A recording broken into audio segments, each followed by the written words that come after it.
Siga en sintonía de No Hay Derecho.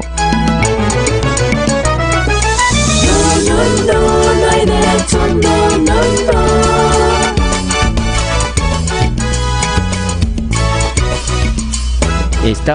Son las 7:46 de la mañana, estamos de vuelta aquí en No Hay Derecho. Lo anuncié antes de irme a la pausa, está ya aquí en nuestros estudios el doctor Víctor Prados Aldarriaga, que como ustedes saben es presidente del Poder Judicial, y yo lo he dicho en varias oportunidades, es una muy buena noticia. El doctor Prados tiene una larga trayectoria en el sistema de justicia, un reconocimiento académico muy importante y una trayectoria, porque a los jueces se les conoce por sus sentencias, que ahí ustedes pueden revisar y encontrarán una coherencia en su actuación. Él está en medio de una situación compleja, porque lo que finalmente lo llevó a ser presidente del Poder Judicial no fue una situación habitual, sino una situación excepcional, y por eso es que él ya en otras oportunidades nos dijo que había que tomar decisiones excepcionales también para evitar que estas situaciones que se han podido apreciar se repitan, y ojalá finalmente salgamos de ese problema que ahí se ha expresado. Señor presidente del Poder Judicial, qué gusto saludarlo, muy buenos días. Buenos días. Gracias por venir a conversar con nosotros esta mañana. Bueno, hasta el día de ayer, por supuesto, estábamos con la preocupación y el interés de conocer de qué se trataba esta famosa sentencia que llevaba a que el Poder Judicial tenía que pagarle a un grupo de magistrados, dentro del cual usted está incluido, cerca de 18 millones de soles. Entonces la discusión era si era pertinente, si es que era autofavorecerse, si era un pago. Pero hoy hemos amanecido con un elemento adicional en esta historia, y es que el juez constitucional que estaba encargado de llevar o materializar esta decisión, pues coordinaba de una manera muy fluida sobre este tema con el vocal supremo hoy suspendido, y Nostosa Pariachi, con una familiaridad y una cercanía, pero claramente con un ánimo de favorecimiento que creo que linda con lo ilegal. ¿Cuál es su opinión? ¿Qué cosa es lo que está pasando con este caso? Bueno, hay que hacer algo de historia. Hacia el año 2009, la Asociación Nacional de Magistrados, que es el organismo gremial de los jueces, inició una acción dirigida a obtener la homologación de haberes en virtud de las normas pertinentes de la Ley Orgánica del Poder Judicial. Ese proceso se declaró fundado, pero más adelante, y aquí es donde comienza el problema, la asociación impulsa también un pago de devengados. Ajá. Esos devengados son tramitados ante este juzgado constitucional, y en el mes de noviembre del año pasado aparece esta resolución Del juez Velázquez Zabaleta. Exactamente, y que la mayoría de los jueces de la Corte Suprema ignorábamos que tenía esas características, que se había emitido. Pero lo importante es que habían dos cuestionamientos de fondo a esta decisión. En primer lugar, los montos liquidados, que eran pues exorbitantes, sin duda. Y en segundo lugar, la discusión más importante era si cabía un pago de devengados. Y ese es el punto que lleva oportunamente a que nuestro procurador, el procurador del Poder Judicial, apele esta decisión, y por tanto se produzca un proceso de reevaluación. Es decir, cuando el procurador apela, él expresa una disconformidad de ustedes frente a lo que había decidido este juez. Del Poder Judicial, él representa al Poder Judicial. Ya de acuerdo, pero digamos, a los jueces que se están beneficiando. Así es, o sea, pese a que, digamos, esa respuesta que dio el procurador no les convenía, digamos, en términos de lo que ustedes podían recibir. Bueno, no estuvieron de acuerdo. Muchos de nosotros simplemente ignorábamos que había ese monto. Esa acción. No, esto lo promueve la Asociación Nacional de Magistrados, y lo hace en virtud de una disposición legal de la Ley Orgánica. El problema se va a gestar luego con los devengados. Es decir, había una legitimidad de origen en el reclamo de la homologación, pero después ellos contrabandean el tema de la homologación, y por eso es que esto se eleva a los montos que hemos visto. Aparece ese otro requerimiento, y es el que va a generar esta liquidación, que vamos, es una de 24. Esto involucra alrededor de más de 1900 jueces que tienen montos asignados más o menos de la misma dimensión. Pero lo importante... ¿Esa afirmación a qué lleva? A que no se va a pagar.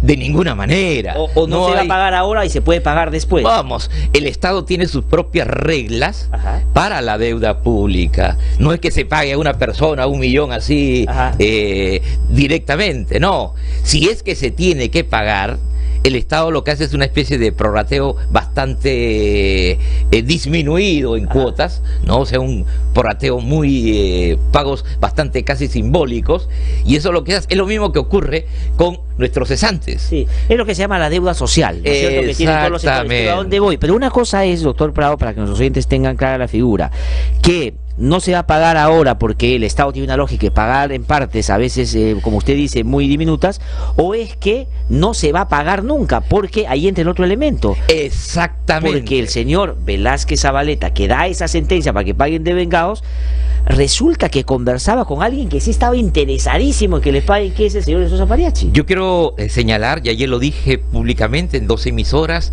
la indignación que sentimos de cómo este señor, que al menos ya está afrontando consecuencias de sus actos en línea preliminar, tenía esa facilidad de penetrar en las instancias judiciales, tenía esa capacidad de buscar los operadores pertinentes, influenciarlos y llevarlos a tomar decisiones o darle instrucciones.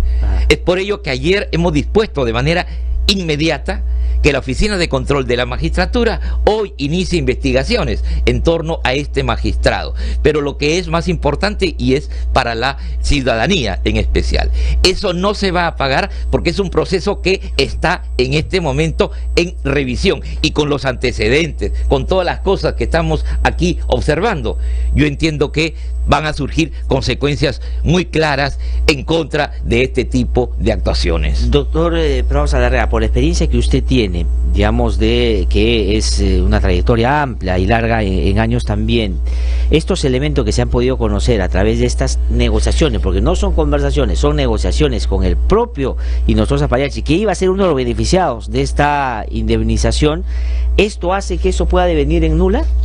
Yo estimo que al surgir nuevos hechos, al conocerse nuevas situaciones, el órgano competente, que aquí es la Procuraduría del Poder Judicial, debe tomarlas en cuenta y debe plantear lo que la ley autoriza cuando hay este tipo de debería ser la nulidad. Pues, yo entiendo que, de hecho, la intervención de terceros, la actitud que muestra obviamente una parcialización del juez, que muestra una actitud que va contra los principios de neutralidad que debe tomarse en un caso, son razones suficientes para pensar en un efecto mayor sobre esta decisión. Por eso, y el mayor en un escenario de esta naturaleza, obviamente puede plantearse en esos términos. De hecho, yo entiendo que ya el procurador va a plantear una queja en relación a este procedimiento. Porque en algún momento de la conversación entre Hinojosa Pariachi y el juez Velázquez Zavaleta, Hinojosa Pariachi le dice, pero parece que el procurador ha interpuesto una acción en contra de esto. Muy bien informado de lo que ocurría. Y entonces el juez le dice, pero no se preocupe, él tiene que de todas maneras interponerla, porque si no le va a caer la Contraloría, pero no se preocupe. Y él inclusive le dice, y Hinojosa le dice, sí, yo sé que está jodiendo, ahí disculpen el término, pero es el que usa Hinojosa Pariachi,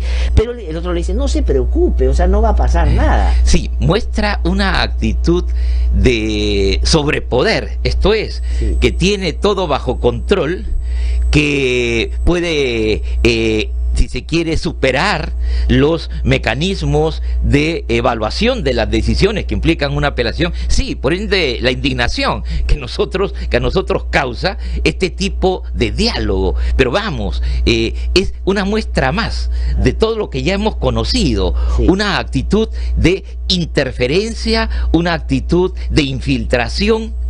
Y lo más grave, y aquí lo doloroso, pero que es la realidad de las cosas, la sumisión de los jueces a este tipo de actitudes.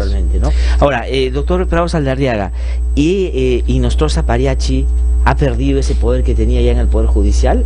¿Por qué digo esto? Porque la naturalidad, como él dice, manejar y controlar todo, es porque así como Velázquez Zabaleta debe haber tenido en distintos lados gente que ya sabía lo que tenía que hacer cuando Inostroza hacía la llamada. Como conocerá Gleixer, ya tenemos 3 jueces superiores suspendidos y procesados que eran presidentes de corte. Hemos igualmente sometido a proceso a un número importante de jueces en el Callao. Estamos ahora actuando en las otras sedes, en las otras cortes. El panorama es muy grave. Y en ese contexto nuestras acciones inmediatas han sido la del acercamiento. De allí que mandamos a los distritos judiciales, a los jueces de la Corte Suprema, y ya estamos obteniendo resultados. El panorama se proyecta en términos más o menos similares en varios distritos del interior del pero país. Esto es, digamos, como un pulpo que tenía tentáculos en distintos lados, pero todavía no se ha podido del todo cortar la cabeza. Y ahí lo traslado a otro escenario que es el Congreso, que es el único que podría tener o tiene la atribución para hacerlo. Ya se aprobó en la Comisión de Acusaciones Constitucionales que se pueda destituir e inhabilitar por 10 años a Inostroza Pariachi. ¿Qué pedido le tendría que hacer a las instancias que vienen dentro del Congreso para que apuren esto? Bueno, nosotros esta semana, que ha sido muy intensa, Sí, como comprenderá, para la presidencia del Poder Judicial, entre las distintas situaciones que se han presentado está la aprobación ya por 2 comisiones y luego por el Pleno de un proyecto dirigido a la nueva estructura de lo que será este Consejo por la Justicia, la Junta Nacional por la Justicia, pero que a nuestro modo de ver no satisface las expectativas del Poder Judicial, y el proceso que ha de continuar en la línea de elección de sus integrantes, en la línea de convocatoria de concursos, es un periodo que ha de llevar todavía varios meses. Nosotros hace también ya unas 3 o 4 semanas presentamos un proyecto de urgencia. La sala plena necesita medios para poder actuar.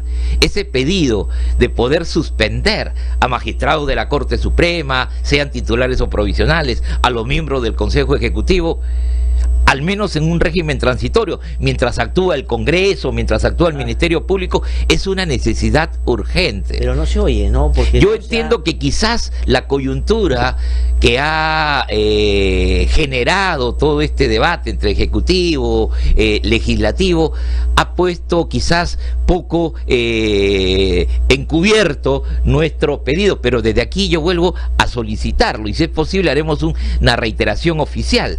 Pero esto debe de ser atendido. Yo quisiera más bien, dentro de este conjunto de malas nuevas, digamos, señalar algunas con la... No, sin duda, vamos a detenernos en eso porque tenemos un tiempo todavía, pero quisiera salir de esto diciendo, entonces, ustedes, ¿qué cosa es lo que en concreto les parece de lo que se ha aprobado en el Congreso de la República, después del pedido de cuestión de confianza del Presidente de la República y su gabinete, que atañen a la justicia? Ustedes no están del todo de acuerdo. En primer lugar, y lo dije yo en las 2 comisiones cuando estuve en el Congreso, 4 horas en la Comisión de Constitución, 2 horas en la Comisión de Justicia, que debía de eliminarse en el artículo pertinente esa votación final. Si se entiende que hay un concurso público que tiene etapas, que tiene indicadores que muestran la calidad del postulante y que lo colocan en una posición expectante para acceder a la plaza, no tiene sentido que finalmente tenga que afrontar una votación por su plaza. Eso se ha remendado en el sentido de que debe ser pública. Eso no satisface nada, y ese fue uno de los puntos que generó que el Consejo de la Magistratura se corrompiera. En segundo lugar, el favoritismo, exactamente, porque tenían que buscar los votos, tenían que gente que no tenía los méritos subía su puntaje. Podía, exactamente, ¿no? O podía ser delegado. No se le votaba a favor, se votaba en contra, quedaba eliminado. El siguiente era el que recibía la opción favorita. El otro tema que nos parece carente de sentido técnico es que hayan colocado, no solo ratificado la ratificación, si vale la expresión, cada 7 años, sino que han colocado una especie de pequeña ratificación a los 3 años y medio, y que debe de hacerse con apoyo de la Academia de la Magistratura. Sobre la Academia de la Magistratura el proyecto no dice ni pío. Ahora, ¿cómo van a hacer eso? Están recargando nuevamente funciones que el Consejo de la Magistratura en su momento, y los buenos consejos que lo hubieron, no podían darse abasto. ¿Cómo es posible que ahora se pretenda que una nueva institución vaya naciendo ya con una carga tan pesada que a la postre va a frustrar su ejercicio? No, ¿Y además, cómo se va a generar la información para ello? Los magistrados tendrán que estar todos los días, qué sé yo, revisando sus autos, mandándolo a alguna parte para que sean objeto de archivo. Es decir, hay toda una logística, hay todo un procedimiento que entiendo yo en la premura quizás no se ha meditado. Pero eso nos sorprende mucho, y de hecho el Poder Judicial se muestra contrario tanto a esa ratificación que se mantiene como también a este otro proceso, llamemos una ratificación intermedia, y que no tiene sentido, además que abarca a todos los jueces del país. No, y además que riñe con un principio que me parece que es fundamental en la actuación de un sistema de justicia en democracia, que es el tema de la estabilidad de los jueces para poder trabajar. Es decir, ahora van a estar pensando en su ratificación más que, digamos, en las cosas que tienen que hacer. Indudablemente, ya se ha medido eso en un aspecto psicológico. Es una situación de estrés que se crea en el magistrado, porque tiene que estar sujeto a un conjunto de indicadores que tiene que ir cubriendo, y que de hecho le producen una desviación de atención de su trabajo normal. Yo sugerí que en el peor de los casos la ratificación sea solamente una vez.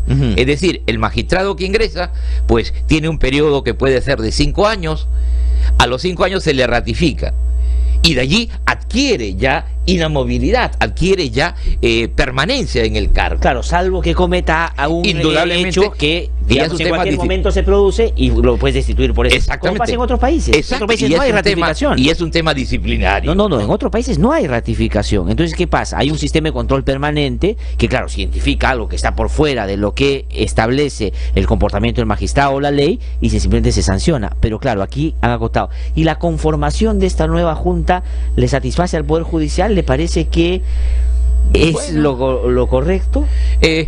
Bueno, para nosotros allí hay mayor similitud con el proyecto con los proyectos iniciales de el Ejecutivo, ¿no? Efectivamente es una comisión especial. Lo que ha cambiado es que la va a presidir el Defensor del Pueblo, ¿no?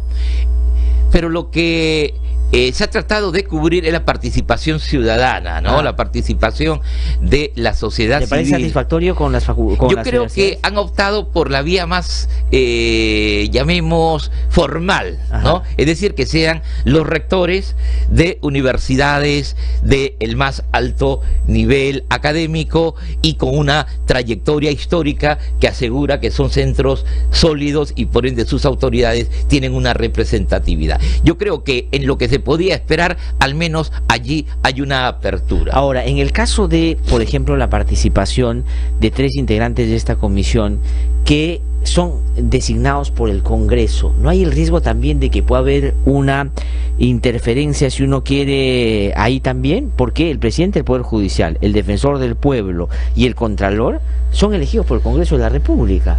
Es decir, indirectamente el Congreso va a poner a los miembros de esta Junta también. Sí, de hecho que presta a una reevaluación esa organización, pero es a partir del propio Ejecutivo. ¿No? Ahora, pero digamos que el Ejecutivo lo diga no quiere decir que... Es indudable que quizás dar una mayor línea de autonomía, por ejemplo, incluso el Tribunal Constitucional también tiene pues una elección de sus miembros, su presidente ha sido elegido también por el Congreso, ¿no? Es el problema de los cambios que no se les evalúa sistémicamente, ¿no?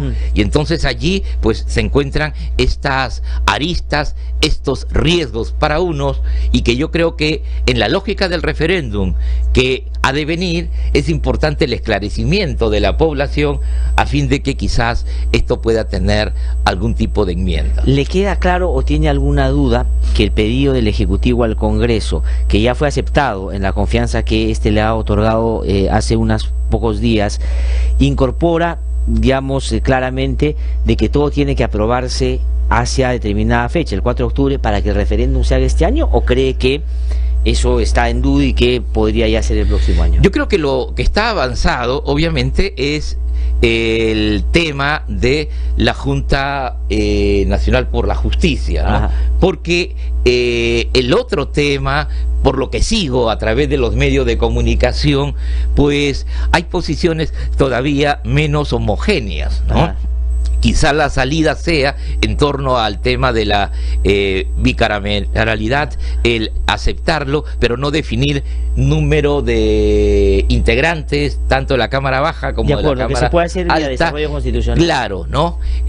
Lo otro es más sencillo, ¿no? Lo otro, el discutir sobre el financiamiento de partidos políticos, que vamos... O la no reelección de congresistas. Ese es el punto neurálgico, ¿no? Ese es el punto neurálgico donde obviamente hay intereses contrapuestos en las propias bancadas en torno a esta posibilidad, y de hecho las posiciones yo no creo que allí sean fáciles de homologar, aunque estamos viendo que la estrategia es dejar tal vez ese tema para el final, ¿no? Pero al final, antes del 4 de octubre, para que se haga este año... El compromiso que se ha expresado a través de esta expresión de confianza apunta a ello. A que el referéndum se haga este año. Sí, pero claro, vamos a ver, ¿no? Yo considero, desde saliendo de mi rol de juez y presidente del Poder Judicial y quedándome como un ciudadano que tiene que votar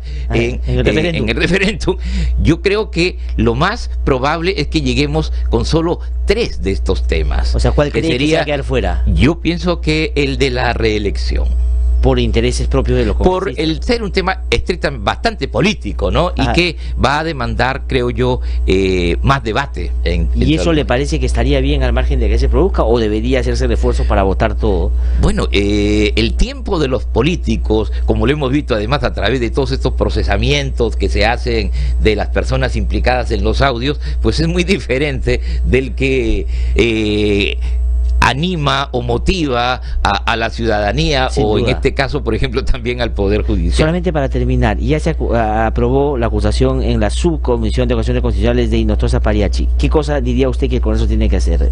Bueno, el Congreso yo creo que debe de cumplir con su función. Esta es la parte importante, pero todavía preliminar. Esto tiene que pasar a la Comisión Permanente. La Comisión Permanente formular ya la acusación en el Pleno, y el Pleno tomar decisiones. Yo creo que por lo que ayer se ha visto, más o menos las líneas de opinión están bastante definidas, y de hecho luego de un desafuero pueden venir también responsabilidades penales, donde entra el otro canal, que ya es la Fiscalía. De acuerdo, ¿no? Yo más bien si quería anunciar... No, ahora sí, vamos a salir de las vamos a salir de las malas nuevas, como y vamos a entrar a las buenas nuevas, porque también se trata de saber qué cosas está haciendo el Poder Judicial. Sí, por favor, tenemos tiempo, no hay problema. Importante, gracias, es que todos estos acontecimientos, todas estas campañas de difusión que se han dado en los últimos días, nos alejan de lo que es el objetivo esencial en este momento, cuál es la reforma judicial. Todo es parte del pasado, todo esto es parte de lo que ya ocurrió. Y lo que nosotros tenemos que pensar es en cambiar al futuro. De hecho, hay que aplicar las responsabilidades que se tienen que dar, pero tenemos que seguir avanzando. No podemos estar deteniéndonos en ese contexto y evitando mirar los otros proyectos que tenemos. Yo quiero anunciar un aspecto importante.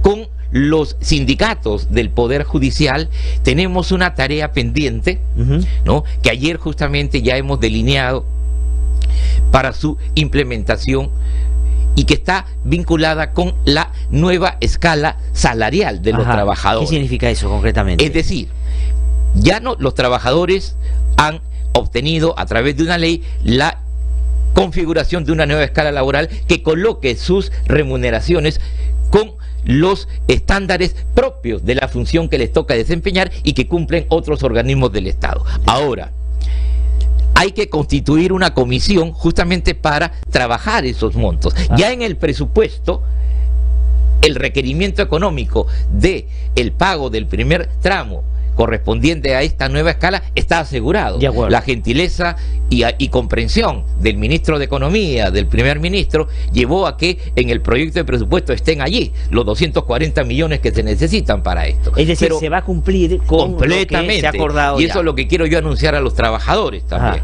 Pero lo que nos toca ahora es aunar esfuerzos, y ayer tuve la grata visita de 2 de las federaciones del Poder Judicial, con las cuales ya hemos establecido una línea estratégica para esta semana que viene, intentar cubrir 2 espacios importantes. El más importante es el de reunirnos con el ministro de Economía, entendiendo que ya la situación un poco está más estable en el Ejecutivo, y plantear la necesidad de instalar la mesa que debe definir. El Poder Judicial desde agosto, a través de la presidencia, está insistiendo en que se instale esa mesa de trabajo. Otro aspecto que también nos interesa señalar es que, estando en recomposición el Consejo Ejecutivo, ya tenemos asegurado 4 miembros, perdón, nos faltan 2, pero ya con 4 hacemos coro y podemos trabajar.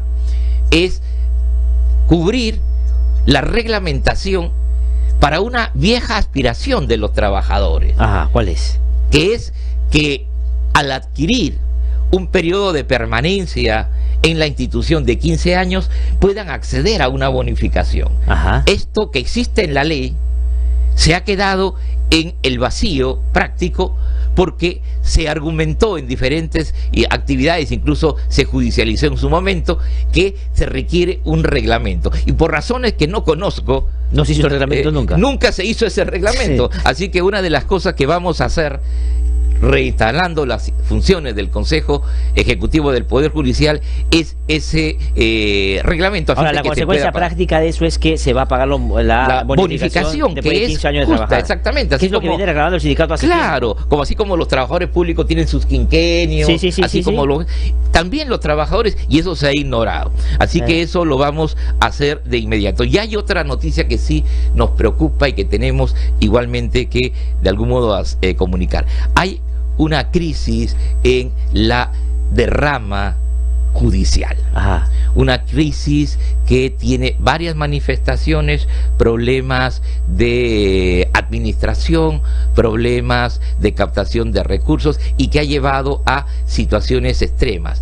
Eso nos convoca a solicitar al ministro de Justicia en breve que declare en emergencia esta derrama judicial, porque la situación se ha presentado en los últimos meses bastante difícil. Ahora, doctor Prado, y ahí hay recursos importantes de los cuales el Poder Judicial no tiene, porque se trata de una organización creada por derecho privado, pero que está en base a un decreto supremo, pero el Poder Judicial es un recaudador de los ingresos. Aportes de los trabajadores que están Entonces, aquí hay que hacer, en primer lugar, que se declare en emergencia y pensar en reformas. Por ejemplo, integrar una nueva directiva con un voto directo y universal de los afiliados, y que esa afiliación sea, como debe de ser en toda asociación finalmente de ese tipo, pues voluntaria, ¿no? De acuerdo. Ahora, doctor Prado, porque no es un asunto que antes se haya tratado. A mí me ha tocado conversar con varios presidentes del Poder Judicial anteriores y nunca han hecho mención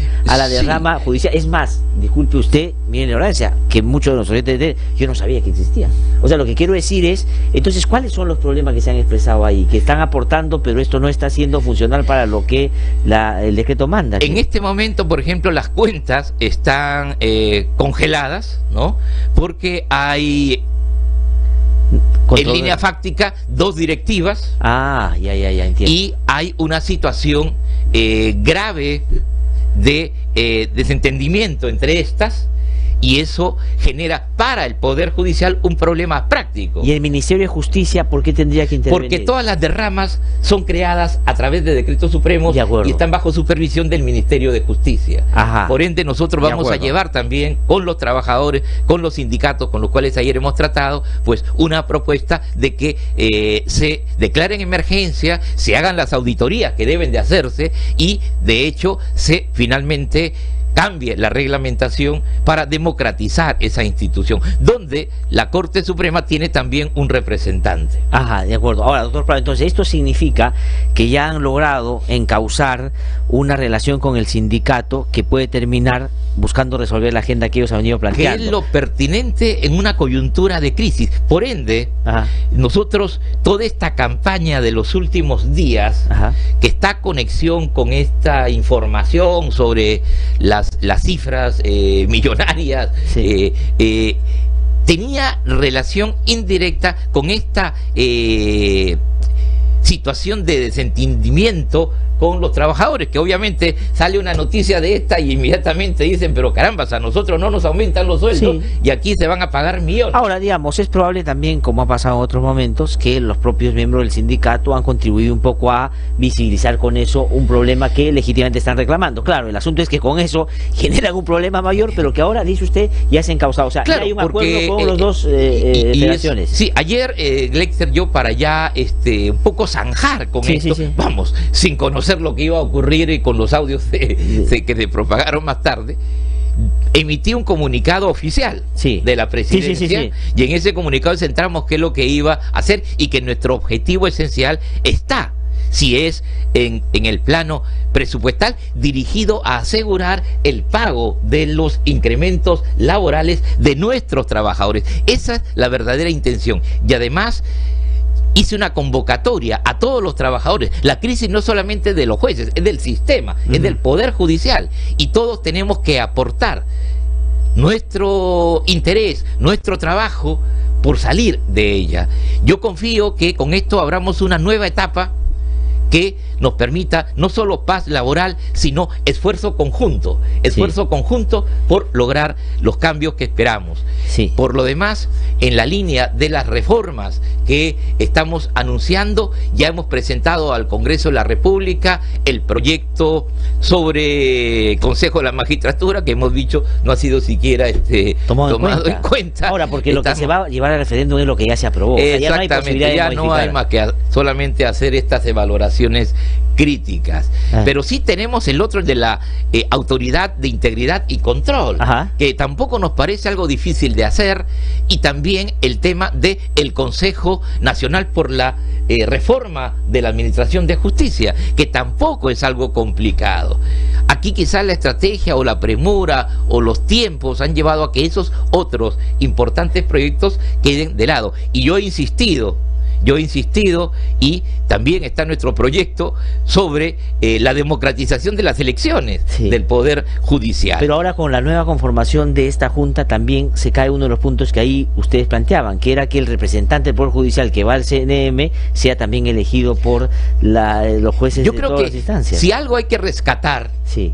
en línea positiva de este proyecto final es que hay concurso. Ajá. Y hay concurso y hay línea meritocrática.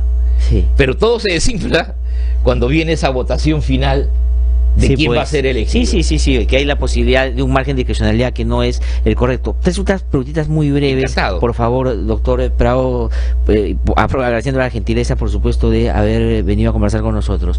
El Congreso el otro día, cuando se está discutiendo la bicameralidad, se dejó de lado lo que a nosotros como ciudadanos nos parece que es más bien urgente y necesario, y es la declaración de intereses de quienes aspiren a un cargo público. El Congreso sencillamente dijo, eso no va. ¿Por qué finalmente? Porque tienen que declarar sus intereses los congresistas. ¿Qué le parece? Bueno, yo creo que en la administración moderna, sobre todo en las líneas de integridad y en los programas de cumplimiento que rodean la nueva forma de construir los poderes y las funciones del Estado, esa es una necesidad, simplemente, es una conditio sine qua non. Ajá. ¿Por qué no hacerlo? Han dado diferentes explicaciones, ¿no? De que ya está La declaración jurada, pero es otra cosa, ¿no? Pero es exactamente. Si bien va por allí, yo Pero creo no es lo que mismo. la idea de una declaración de intereses tiene una proyección mayor, sobre todo en un contexto como el que se vive en la actualidad de infiltración de estructuras políticas por la criminalidad organizada, de prácticas de lavado de activos, etcétera. Yo creo que eso era importante de Sí, yo sé que usted ha pedido inhibirse de esa votación, pero quisiera solo saber, como presidente de la CAN, ¿cuál ha sido la decisión sobre el fiscal Chávarri? ¿Va a participar o no? ¿Han decidido por mayoría? Bueno, porque eso a mí me ha quedado duda, no sé exactamente cuál es su condición ahí. En este organismo, que tiene una estructura bastante sui generis, ¿no? Hay un grupo que vota, llamemos grupo pleno, y hay otro grupo que es el mayoritario, que no vota, el semipleno, pero que sí puede plantear propuestas. La propuesta que planteó Proética era excluir la presencia en la CAN del fiscal de la Nación. Entonces, después de un arduo debate en el cual me he abstenido, me he abstenido completamente, lo que encontraron era una fórmula que, bueno, de algún modo resultaba en línea práctica adecuada.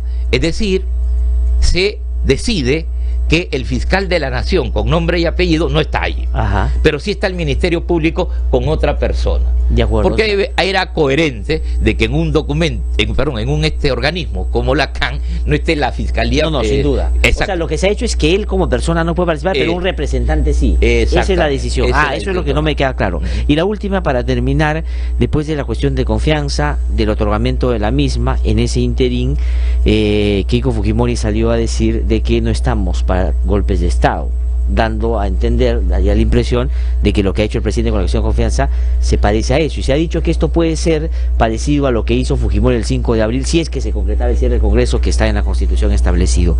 ¿Cuál es su reflexión sobre eso? ¿Estamos en momentos parecidos de lo mismo? Justamente cuando salía yo de la sesión, ¿no?, de la CAN, para mí inolvidable por lo que ahí aconteció, se me hizo esa pregunta. Yo creo que los canales constitucionales son justamente una manifestación de un cauce democrático, del balance o de la interrelación de los poderes. Eso no puede pensarse que es un golpe de Estado, y menos hacer un símil como lo que ocurrió aquel 5 de abril también inolvidable. Doctor Prado, muchísimas gracias. No, gracias a ti, gracias con nosotros, por toda la muy amable. No, es que es importante que se explique, estas cosas son muy relevantes e importantes y hay que darle un tiempo debido, porque a veces el titular, las cosas que se dicen, sacadas de contexto, pueden generar, inclusive, profundizar una crisis que más bien todos deberíamos buscar que se pueda manejar y encauzar correctamente. Eso es lo que pedimos a la opinión pública, eso es lo que pedimos a los medios de comunicación. Nuestras puertas están abiertas. Cualquier duda, cualquier rumor, por favor, diríjanse a la presidencia y daremos la respuesta con toda la transparencia y sinceridad que hemos venido haciéndolo, sea cual sea el alcance y contenido. Pero no creen un ambiente de incertidumbre, un ambiente de suspicacia que daña nuestras metas de cambiar el Poder Judicial. Muy bien, ha sido Víctor Prado Salarrea, presidente del Poder Judicial, que ha conversado con nosotros. Voy a una pausa, regreso un instante, nos quedamos aquí en No Hay Derecho. Ya vengo.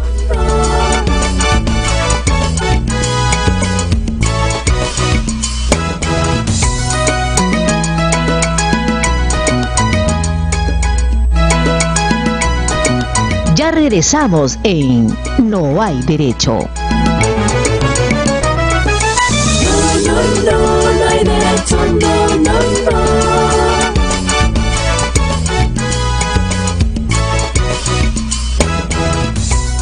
Para estar siempre informado de lo que sucede en lo político, en lo social. Para escuchar voces independientes y no siempre lo mismo. Para saber de lo que nadie se atreve a denunciar. www.idlradio.pe, con análisis de verdad. www.idlradio.pe es la renovada página web a la que usted debe ingresar. Información, análisis y debate. www.idlradio.pe es una producción del Instituto de Defensa Legal. soy Galo Vázquez Silva, vivo en la comunidad nativa de Cuninico, a 10 horas de la ciudad de Iquitos. Desde hace varios años lucho por los derechos de mi comunidad para que no beban agua contaminada con petróleo, pero a pesar de todo, el Estado no nos hace caso. Somos seres humanos, somos personas que queremos tener una vida digna como cualquier ser humano. Hasta diciembre de 2017 se registraron 169 conflictos en todo el Perú. De este total, el 84% son conflictos socioambientales. Únete a la campaña Yo Defiendo y defiende a quienes como Galo defienden su derecho a la vida y a su tierra.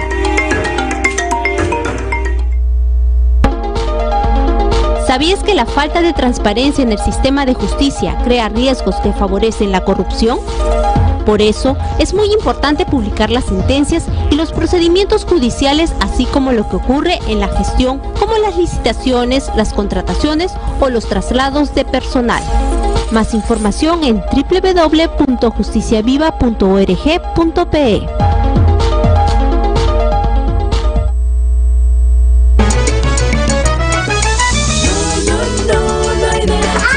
Ya te he dicho, Patricia, que me molesta verte andando con ese cholito.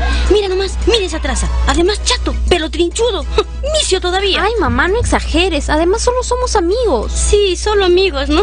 Si todas mis amigas te han visto. Ya te digo, si te veo otra vez con el cholo Quispe, hablaré con la directora para que lo saque del colegio. ¿Cómo te vas a rebajar con esa gente? Nadie puede ser discriminado. No importa su raza, condición social o económica, todos merecemos ser tratados por igual y con el mismo respeto.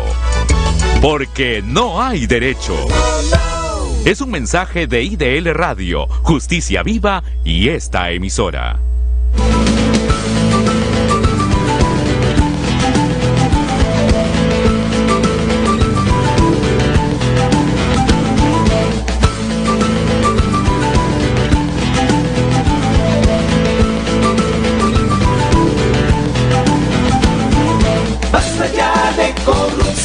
Basta ya de impunidad, basta ya de contemplación, recuperemos la dignidad. Basta ya de corrupción, basta ya de impunidad, basta ya de contemplación, recuperemos la dignidad. Para estar siempre informado de lo que sucede en lo político, en lo social. Para escuchar voces independientes y no siempre lo mismo. Para saber de lo que nadie se atreve a denunciar. www.idlradio.pe. Con análisis de verdad. www.idlradio.pe. Es la renovada página web a la que usted debe ingresar. Información, análisis y debate. www.idlradio.pe. Es una producción del Instituto de Defensa Legal. Luisa Chimanca es una defensora nomatziguenga de San Ramón de Pangoa, en Junín. Esta protectora de los bosques y de la tierra nos cuenta su historia. Nosotros hemos venido luchando, reclamando al Estado por nuestro bosque, por nuestra planta medicinal, por nuestro hortaliza silvestre. Ahora nos remata las empresas petroleras. Nosotros lo que queremos es paz, vivir tranquila. Hasta diciembre de 2017 se registraron 169 conflictos en todo el Perú. De este total, el 84% son conflictos socioambientales. Únete a la campaña Yo Defiendo y defiende a quienes, como Luisa, defienden su derecho a la vida y a su tierra.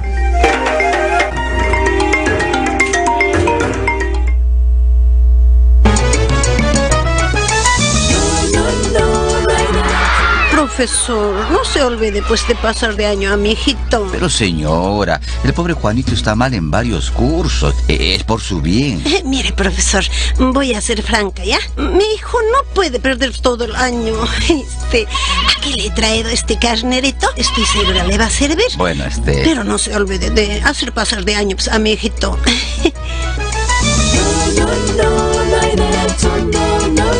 La corrupción no solo se presenta con los altos funcionarios públicos, sino en nuestra vida cotidiana, y a veces resulta fácil caer en ella. La corrupción impide formar una sociedad con igualdad y justicia. Porque no hay derecho. Es un mensaje de IDL Radio, Justicia Viva y esta emisora. Siga en sintonía de No hay derecho. No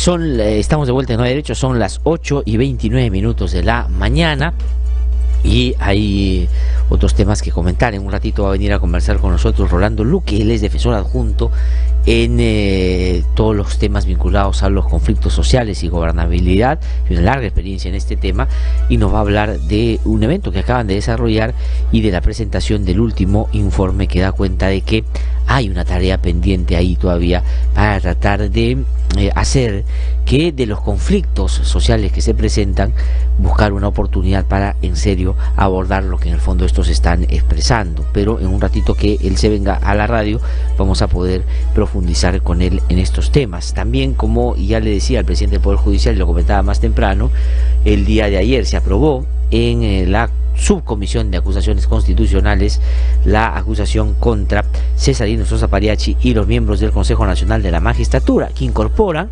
aparte de, por cierto, en la acusación, la inhabilitación para el ejercicio de cargo público de por lo menos 10 años.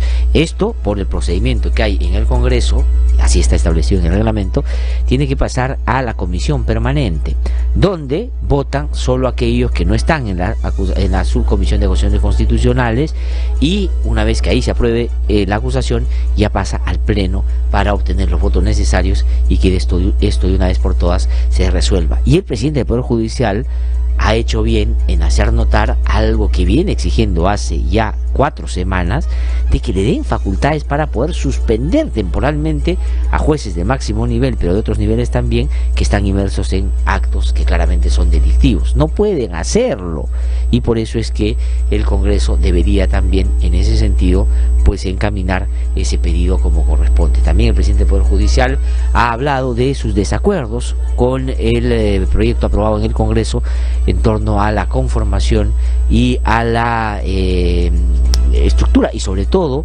a las atribuciones y a la manera como van a desarrollar los exámenes para poner o nombrar jueces y fiscales, ratificarlos o destituirlos en el nuevo marco de la actuación de la Junta Nacional por la Justicia. Claro, así se verá sus afirmaciones en torno a un asunto que dice también ya pues son hechos consumados y no hay otra cosa que sacarlo adelante. Vamos a ver qué pasa con ese tema, y también está claro en que él cree que todo va a avanzar para el referéndum, salvo lo de la reelección de congresistas, y vamos a ver si se llega y se logra llegar hacia fin de año, ya en diciembre, con todo esto aprobado, para que sea la población la que finalmente decida hacia dónde caminamos en esas materias. Bueno, son las 8:32 de la mañana. Voy a una pausa breve y cuando regrese converso con Rolando Luque, defensor adjunto para la prevención de conflictos sociales y la gobernabilidad, que ya está en nuestros estudios.